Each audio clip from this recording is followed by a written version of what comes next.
छोटी छोटी चीज पर तू करेलू घमंड, जरे ब्रह्मांड आग लाग जाता लंड में।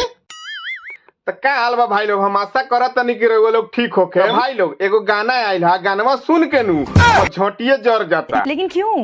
काहे से कि आग लागल बा तो जोरी ना। तो कैमरा मैन लगाओ। ओहो का गजब के लुक बा। क्या बात करता रे भौजी, काहे ना भेटी? ई माल तो सब केहू के मिले के चाहिए का भाई लोग।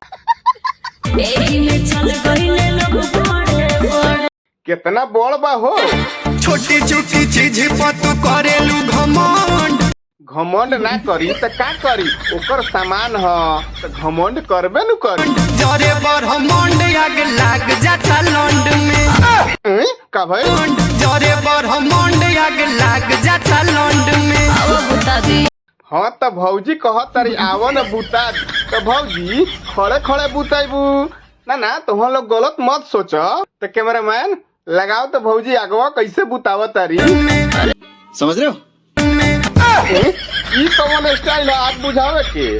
तो भाई लोग किनका किनका आग बुझावे के बा, कहे कि स्पेशल ट्रेनिंग लेके आयल बड़ी भौजी। देख लो भाई, जाई तो नीचे कमेंट में बताई तो। लेकिन जाए से पहले लाइक शेयर सब्सक्राइब कर देव लोग। मिलत तनी अगला वीडियो में। बाय बाय, टेक केयर, जय हिंद।